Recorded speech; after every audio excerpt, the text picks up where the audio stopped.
All right, today we're diving into a really fascinating, downright dark explainer. We're going to unpack a massive ontological shift, basically a complete unraveling of reality's foundation.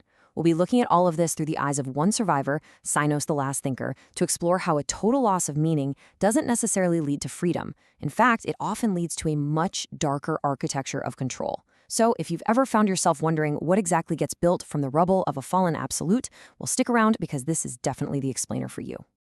Let's start our descent right in the echoing hollows of what the text calls the surreal playhouse. Just imagine standing in a place where the absolute laws of reality have completely broken down and the shards of logic are just lying around you like discarded husks. Through Sinos' eyes, we are watching meaning undergo a slow, colorful death. It's not some instant annihilation, right? Actually, it's more like a mesmerizing, almost beautiful decay of everything that once made sense. And if you're Sinos in this moment, you feel totally engulfed in these vibrant red runes. These runes are essentially the physical manifestation of your integration with all this chaos. You're looking out at the void wearing this grin of morbid gratitude. Why?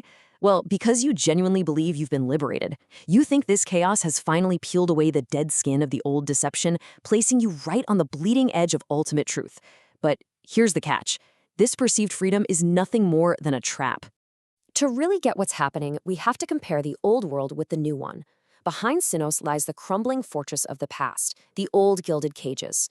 Think of it as a rigid, immutable architecture built on this sort of unearned majesty and a deep, hollow fear of chaos. But contrasted against that frozen perfection is the terrifying new trap that's being forged, the Creed of Negation. Instead of striving upward to build a better fortress, it initiates a deliberate downward spiral into a cage made of fluxing knowledge. Now, to understand why that old fortress crumbled in the first place, we have to look at its foundation. The original architect authored those old, rigid laws in disappearing ink. It's such a powerful metaphor. By writing the rules of reality this way, the architect basically guaranteed that his grim mental fortress would eventually collapse under its own weight, leaving the cosmic page utterly blank.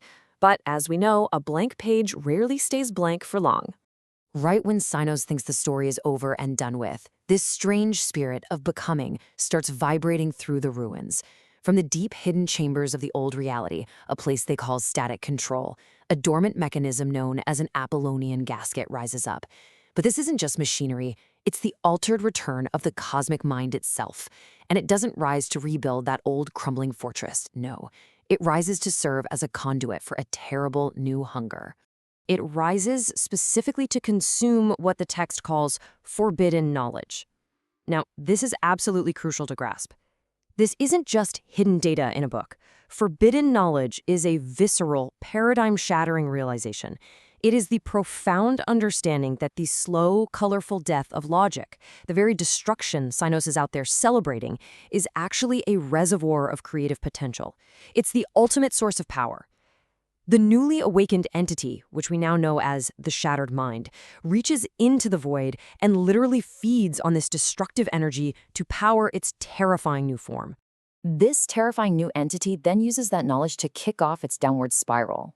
The predatory mechanics boil down to four main steps. First, it allows the old geometric certainty to completely dissolve. Just let the fortress crumble. Second, it consumes that forbidden knowledge we just talked about. Third, it uses that chaotic energy to stabilize its own fluxing, ever-changing form. And finally, step 4, it weaponizes the loss of meaning. It completely steps away from any upward striving for order and instead uses the void's creative forces to synthesize a dark, brand new reality right on top of the old one. So now, Sinos finds himself caught right in the middle of an elemental clash of energies. On one side, you have his chaotic, vibrant red runes born from the all-consuming maw. But on the other side, you have the oppressive, cold, stabilizing frequency of the shattered mind. The red runes demand this perpetual grave dance, right? Turning the soul into a submissive witness to chaos. But the new frequency brings a suffocating weight, aiming to lock the soul into permanent existential misery. It's quite literally a battle between chaotic freedom and a new, paralyzing despair. Looking a bit closer at Sinos' side of things, those red runes signify that he has accepted this cynical test. He thinks that swaying in this perpetual grave dance, just being a submissive witness to the infinite, meaningless motion of the universe, is somehow a victory over the rigid architect. He mistakenly believes the chaos is his ally. But in stark contrast, the Creed of Negation has a far more insidious strategy up its sleeve. It doesn't actually fight the chaos, it hijacks it. The shattered mind utilizes the negative energy of the void. It takes the chaotic broth of the spirit of becoming, the very energy Sinus is dancing to, and repurposes it to fuel its cold, stabilizing frequency. Its ultimate goal here is to reimpose a methodical stillness upon the ruins, anchoring the soul under the suffocating weight of sheer despair. So swaying to his red runes while this cold frequency slowly descends, Sinos is suddenly hit with a terrifying realization. When the old laws faded away in disappearing ink and the cosmic page was wiped completely blank, was it actually cleared for freedom? I mean, was the destruction of that grim mental fortress truly a victory for the inhabitants of the surreal playhouse? The horrifying truth, as laid out in the architecture of negation, is a resounding no. Absolutely not. The page was not cleared for freedom. It was cleared to make room for a predatory, deeper, and honestly far more terrible script. Sinos thought the void was the final destination, but the void was really just the blank canvas required for the shattered mind to write its new creed. The entity didn't just survive the collapse, it desperately needed the collapse.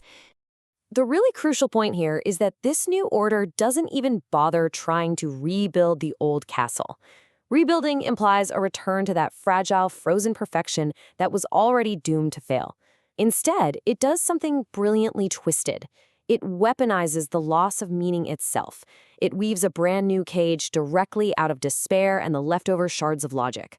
It literally uses the trauma of the old world's collapse as the mortar for the new walls. This final ontological shift proves a completely devastating point to Sinos. A cage built from the very fires of destruction, constructed from the logic of the crucible itself, is infinitely more permanent than a cage of frozen perfection. You can break a rigid structure, sure, but how on earth do you break a prison that is made out of the sheer act of breaking? It is a masterful, incredibly grim synthesis of chaos and control. Which brings us to a really chilling thought to wrap up our explainer today. We've seen how the crumbling fortress of old logic was really nothing more than the required fuel for a much darker architecture of negation. It challenges us to look at the ruins of our own shattered certainties, those moments when our own disappearing ink fades away, and wonder, what exactly might be quietly building itself out of the rubble? If your prison is forged from the very act of breaking free, can you ever truly escape? Thanks for exploring this fascinating, albeit terrifying concept with me. Keep questioning the structures around you, and I'll catch you in the next explainer.